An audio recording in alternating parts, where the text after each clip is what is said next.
건강한 흙과 풍성한 수확, 칼슘과 유황 따로따로 주는 번거로움을 없앤 칼슘 유황 비료는 생산성과 당도, 향, 저장성은 높이고 각종 병충해 예방에 효과적입니다. 토양에 생명력을 넣어주는 뿌리생은 천연 유기산이 함유되어 뿌리 생육을 촉진하고 각종 병해균과 연작 피해를 줄여줍니다. 남해화학 칼슘 유황 비료와 뿌리생. 이젠 선택이 아닌 필수입니다. 여러분 안녕하십니까? NBS 뉴스 24입니다. 고용노동부가 외국인 근로자 고용주의 책임을 대폭 강화하는 내용의 업무 계획을 발표해 농업계가 술렁이고 있습니다. 네, 5인 미만 사업장에서도 외국인 근로자의 산재보험 가입을 의무화하고 영세한 농업인이라도 고용주라면 이들의 보험료를 부담해야 할 전망이라 논란이 예상됩니다. 김민경 기자가 보도합니다. 고용노동부가 최근 2021년 핵심 추진 과제를 발표했습니다. 일자리를 늘리고 고용 안전망을 구축하고 노동을 존중하는 일터를 정착시키고 산업재해를 줄인다는 게 주요 내용입니다. 이 가운데 외국인 근로자와 관련한 핵심 추진 과제가 눈에 띕니다. 먼저 고용허가 주거시설 기준을 대폭 강화하는 등 주거 환경을 개선할 방침입니다. 올 초 고용노동부, 농림축산식품부, 해양수산부가 대책을 내놓은 것과 같이 비닐하우스에 지은 가설건축물 등 부실한 숙소를 제공하는 고용주에게는 고용허가를 내주지 않겠다는 겁니다. 농업계에서는 난색을 표하고 있습니다. 한국농업경영인 중앙연합회는 최근 정부 세종청사 고용노동부 앞에서 기자회견을 열고 농가에게 책임을 전가하는 방식의 대책을 철회하고 농업인과 외국인 근로자가 상생할 수 있는 방안을 마련해달라고 촉구했습니다. 현재 거주하고 있는 숙소들이 정부에서 말하는 조건을 실제로 지금 현재로는 갖추기가 어렵습니다. 그렇기 때문에 어떤 유예 기간을 분명히 줘서 그 기간 안에 맞출 수 있도록 해주기를 요청드리는 바입니다. 이외에도 외국인 근로자 고용주의 책임을 대폭 강화하는 정책은 줄줄이 대기 중입니다. 올해 상반기에는 5인 미만 사업장에도 농업 산재보험 가입을 의무화하도록 외국인 근로자의 고용 등에 관한 법률 시행령을 개정할 방침입니다. 산업재해보상보험법상으로 5인 미만 개인 농업 사업장은 산재보험을 안 들어도 되거든요. 적용 제외가 되고 있습니다, 법상. 그래서 5인 미만 농어가는 산재보험을 들지 않고 있어요. 근데 앞으로 외국인 근로자를 고용하려면 산재보험을 들게끔 하려는 제도 개선을 추진할 예정이고요. 이에 대해 농식품부는 영세한 농업인 고용주가 외국인 근로자의 산재보험료까지 모두 부담하기는 어려운 만큼 농업인 안전보험으로 이를 대체해 줄 것을 요청해 관계부처 간 협의가 진행 중입니다. 또 외국인 근로자의 건강보험료를 고용주가 부담할 가능성이 높아졌습니다. 현재 영세한 농어가들은 사업자 등록을 따로 하지 않고 외국인 근로자를 고용하고 있는데 이들은 건강보험 직장 가입을 할 수 없는 상황이라 이를 개선하겠다는 겁니다. 고용노동부는 농어가가 사업자 등록 후 외국인 근로자의 직장 가입 건보료를 부담하거나 외국인 근로자가 입국 후 즉시 지역 가입을 할 수 있게 하는 등 보완 방안을 올 하반기 안으로 마련할 계획입니다. 주로 농어가를 중심으로 여기 종사하시는 외국인 근로자들이 건강보험 직장가입 혜택을 못 받고 입국 후 6개월 뒤는 지역가입자로 자동으로 등록이 되거든요. 이분들도 다 직장가입 의무화 또는 입국 후 지역가입 즉시 적용하는 등 이제 상업지대가 없도록. 아울러 고용노동부는 최초 고용허가 시 사업주 교육을 의무화하고 산업안전보건법 위반으로 외국인 근로자 사망사고가 발생한 경우 고용허가를 제한하는 등 사업주의 책임을 대폭 강화할 방침입니다. NBS 뉴스 김인경입니다. 정부가 여성농업인 권익 증진을 위한 올해 계획을 마련했습니다. 제5차 여성농업인 육성 기본계획의 첫 단추가 꿰어진 건데요. 농촌 여성의 보육 여건 강화와 특수 건강검진제도 도입 기반 마련이 눈에 띕니다. 강창호 기자가 보도합니다.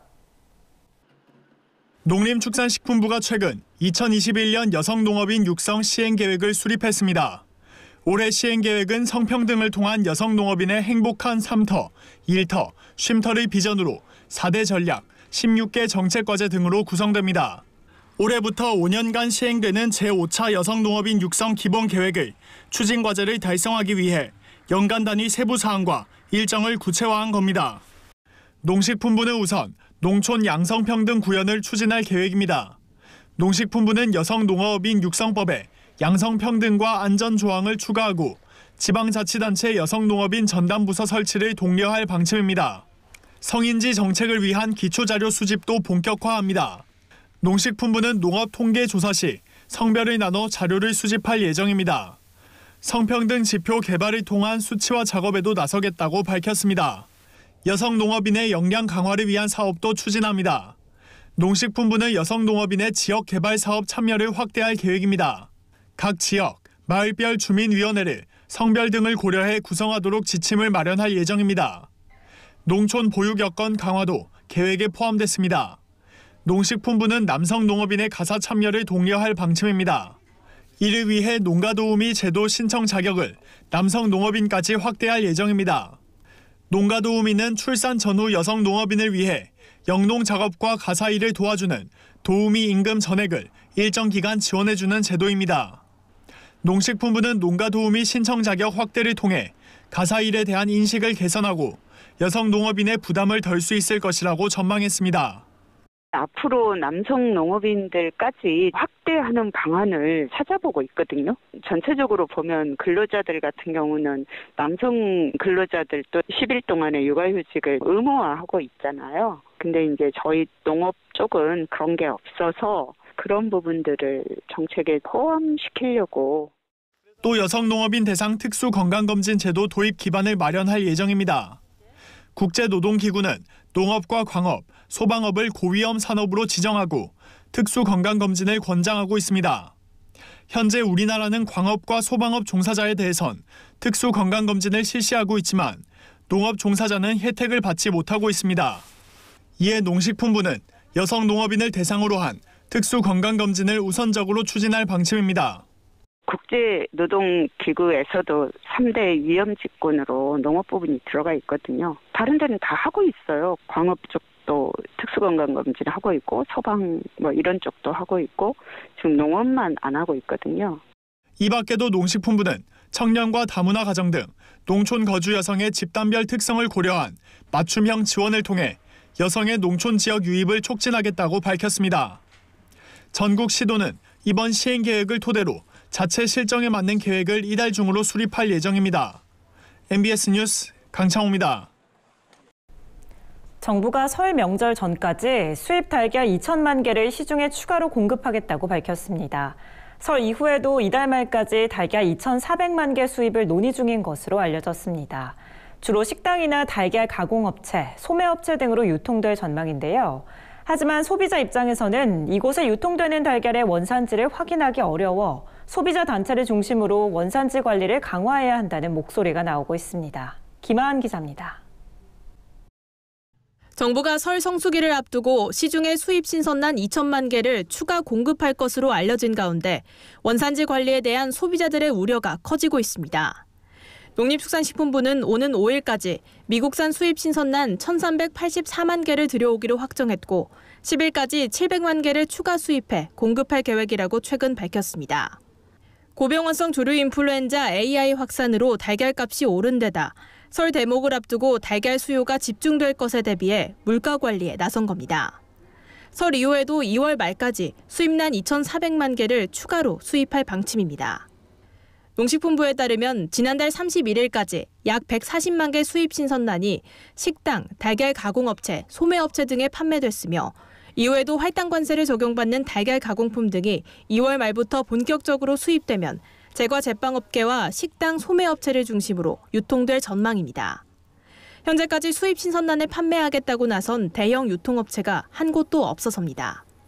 문제는 원산지 관리입니다. 농식품부는 포장재 표시로 수입 달걀 여부를 확인할 수 있고 국내산 달걀은 껍데기에 산란 일자, 농장 고유 번호, 사육 환경 등이 10자리로 표시된 반면 수입란은 산란 일자와 사육 환경 등이 5자리로 표기돼 있어 난각 표시를 통해 충분히 구분이 가능하다고 설명했습니다. 하지만 소비자들이 달걀을 고를 때 주로 브랜드나 겉포장지에 표시된 산란 일자 등을 보고 구매하는 경우가 많아 일일이 난각 표시를 확인하기는 어려울 것이란 지적이 나왔습니다. 제품의 브랜드 이름이라든지 원산지라든지 이런 것들을 표시해 놓은 걸 보고 믿고 구입하는 거잖아요. 지금 현재로서는. 그래서 제품을 구매할 때 포장지 뜯어갖고 난가 표시가 되어 있느냐 안 되어 있느냐 이렇게 확인하기도 또 어려운 실정이고요. 또 수입 물량이 음식점이나 가공업체로 유통되면 소비자들은 원산지를 알 길이 없습니다. 특히 음식점의 경우 달걀 원산지 표시가 의무사항이 아니기 때문입니다. 현행 농수산물 원산지 표시에 관한 법률에 따르면 음식점의 원산지 표시 대상 농축산물은 쇠고기, 돼지고기 등 9개 품목으로 달걀은 포함되어 있지 않습니다. 이에 소비자 단체를 중심으로 소비자들의 알 권리를 위해 수입 신선란에 대한 원산지 표시 관리를 강화해야 한다는 목소리가 나오고 있습니다. 한편 농식품부 관계자는 원산지 표시 품목 추가는 소비자들의 전반적인 요구, 안전사고 발생 여부 등 여러 가지 사항을 고려해야 하는 만큼 제도 개정이 쉽지 않다고 밝혔습니다. MBS 뉴스 김하은입니다. 농지의 소유와 이용 실태를 담은 농지원부는 농지 행정의 기초자료가 되고 있습니다. 정부가 지난해부터 추진 중인 농지원부 전수 확인이 올해 안에 모두 마무리될 것으로 보이는데요. 불법 임대차 농지를 절차에 맞게 조치하는 등 관련 정비 작업이 속도를 낼 전망입니다. 손현진 기자의 보도입니다. 정부가 지난해부터 추진해온 농지원부 일제 정비를 올해까지 모두 마무리하기로 했습니다. 농지원부는 농지 현황과 소유, 이용 실태 등을 기록한 공적 장부로 농지 행정의 기초 자료로 활용됩니다. 1000제곱미터 이상의 농지에서 농작물이나 다년생 식물을 키우는 농업인과 농업법인이 작성 대상입니다. 지난해 공익직불제 시행에 따라 직불금 부정수급을 막아야 할 필요성이 커지자 정부는 농지원부 전수 확인과 점검을 2년에 걸쳐 추진하고 있습니다. 토지대장과 농업경영체 등록 정보 등 다른 정책 자료와 비교 분석하고 일치하지 않는 정보는 현장 점검을 거쳐 바로잡는 겁니다. 지난해는 농업인 주소지와 농지 소재지의 행정구역이 다르거나 행정구역이 같더라도 소유주가 80세 이상인 경우 우선 정비했습니다. 올해는 농업인 주소지와 농지 소재지가 같은 80세 미만 농업인 등 전체 197만 건 가운데 141만 건이 정비 대상입니다. 정부는 농지 소유와 임대차 정보를 중점적으로 정비할 예정입니다. 불법 임대 농지로 의심되면 농지은행의 임대수탁 제도를 이용하도록 안내하거나 농지 이용 실태 조사 대상에 포함시켜 조사를 받게 한다는 방침입니다. 위법 사항이 확인된 농지는 처분 명령을 내린 뒤 이행 강제금을 부과하게 됩니다.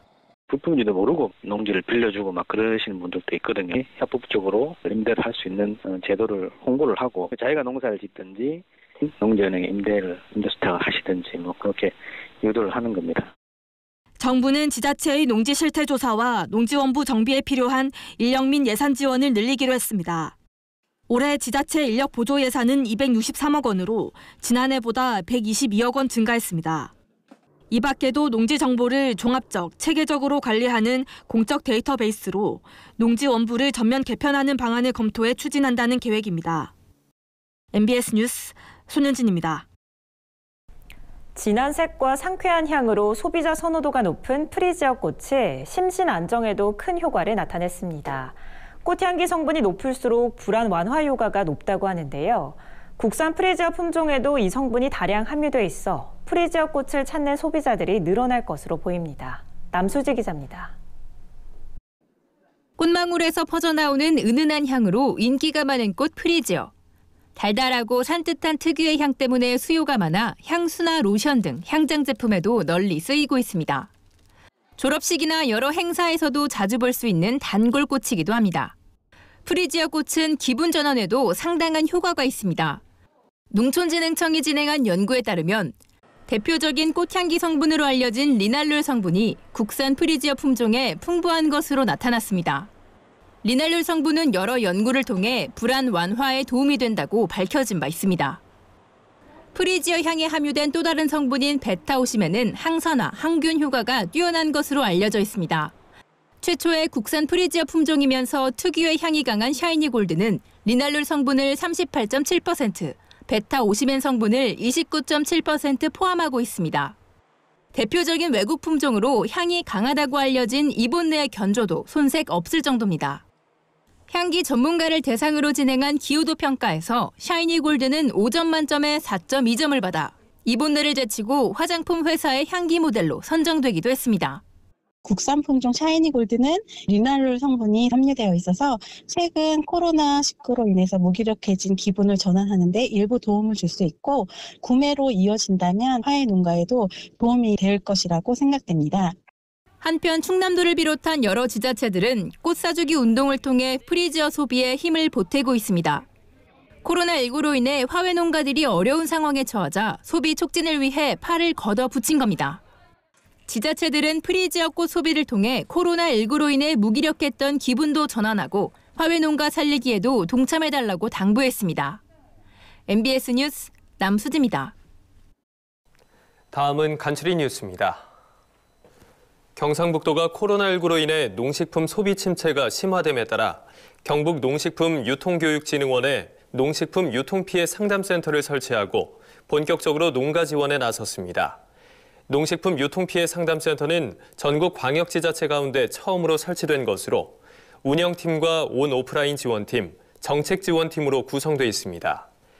도는 피해가 접수되면 농가를 방문해 실태를 파악한 후 컨설팅과 정책사업 지원 등을 안내해 해결 방안을 적극 모색한다는 방침입니다. 제주특별자치도와 농협경제지주 제주지역본부가 농작업 대행 농기계 및 편의장비 지원 사업에 42억 원을 투입한다고 최근 밝혔습니다. 농작업 편의장비 지원 사업은 농촌 고령화와 인력 부족 문제 해결을 위해 제주도와 농협이 협력해 추진하고 있는 사업입니다. 농기계는 400만 원 미만으로 보조 60%까지 지원되며 특히 올해부터는 농업용 파쇄기도 지원됩니다. 신청 자격은 신청일 기준 도내 농업 경영체에 등록된 농업인이라면 누구나 신청 가능하며 오늘 17일까지 주소지 읍면사무소 및 동주민센터에서 신청하면 됩니다. 충청남도 농업기술원이 청년 농업인 농가 경영 컨설팅팀을 신설하고 본격적인 활동에 들어간다고 최근 밝혔습니다. 컨설팅팀은 강소농 전문위원 8명, 충남 주요 특화 작목인 구기자와 마늘 등 작목 전문가 18명, 농업 경영, 토양 등 농업 환경 지원 분야 44명으로 구성됐습니다. 이들은 청년 농업인의 안정적인 정착을 돕기 위해 작물 재배 기술 지도부터 귀농 귀촌, 전자상거래 등 8개 분야에 대응하게 됩니다. 대상 농가 외 도내 청년 농업인은 해당 시군 농업기술센터로 문의하면 됩니다. 강원도 철원군이 지역 농업인 4천여 명에게 올해 농어업인 수당을 설 연휴 이전까지 지급합니다. 철원군은 농어업인 수당심의위원회를 열어 올해 농어업인 수당 1차 지급 대상자를 확정하고 오늘 10일까지 농가당 70만 원씩 지급한다고 최근 밝혔습니다. 수당은 지역 자본 유출을 최소화하고자 강원 상품권 42만 원과 철원 사랑 상품권 28만 원 등을 지역화폐로 지급합니다. 지원 대상인 농가는 신분증을 소지해 주소지 내 농협을 방문하면 됩니다. 농업에 관한 어려운 용어나 개념을 알기 쉽게 풀어드리는 풀어쓴 농업백과 시간입니다. 난방비가 급증하는 겨울에는 시름이 깊어지는 곳이 있습니다. 바로 시설 원예 농가인데요. 올해는 코로나19와 북극발 최강 한파까지 더해져 어느 때보다 힘든 겨울을 나고 있습니다. 이번 농업백과에서는 시설 원예 농가들의 경영비 부담을 줄이는 시설 원예 에너지 효율화 사업에 대해 알아보겠습니다. 시설 원예 농가들에게 겨울은 그야말로 난방비와의 전쟁입니다. 동절기 난방비가 전체 생산비의 30-40%까지 차지하기 때문인데요. 이 같은 고충을 해결하기 위해 도입된 정책이 바로 시설 원예 에너지 효율화 사업입니다. 시설 원예 에너지 효율화 사업이란 유류나 농자재 가격 상승으로 인한 시설 원예 농가의 경영비 부담을 덜고 농가 경영 안정을 위해 에너지 절감형 난방 등을 지원하는 것인데요. 지원 내용은 크게 두 부분으로 나뉩니다. 지열 냉난방, 폐열제 이용시설, 목재 펠린 난방기 등의 신재생 에너지 시설과 낙엽 보온 커튼, 자동 보온 덮개, 공기열 냉난방 등의 에너지 절감 시설이 있습니다. 지원 대상은 냉난방이 필요한 고정식 시설에서 채소, 화훼, 버섯류를 재배 생산하는 농민과 농업법인 또는 생산단체인데요. 단 과수는 과수 고품질 시설 현대화 사업과 중복 지원 방지를 위해 2020년부터 지원 대상에서 제외됐습니다. 선정된 시설 원예 농가는 에너지 절감 시설의 경우 국고 50%, 지방비 30%, 자부담 20%의 비율로 설치 비용을 지원받게 되는데요.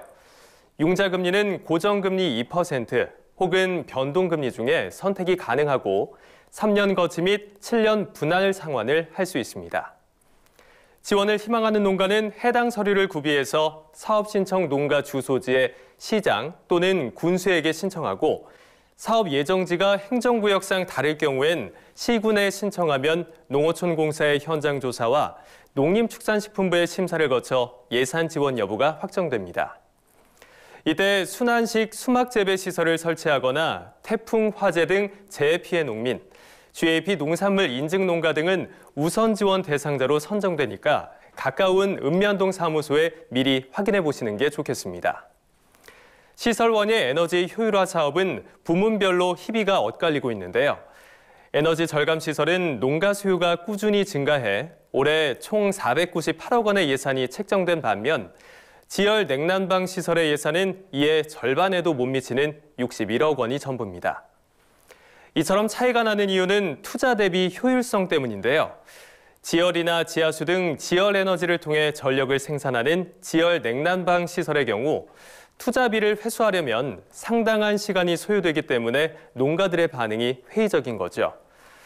이처럼 농업에너지 비용 절감은 시설원예 농가의 소득 향상과 직결될 수밖에 없는데요.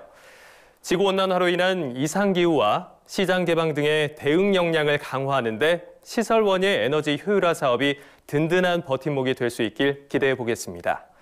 지금까지 플러스는 농업백과였습니다. 저희가 준비한 소식은 여기까지입니다. NBS 뉴스 24 마칩니다.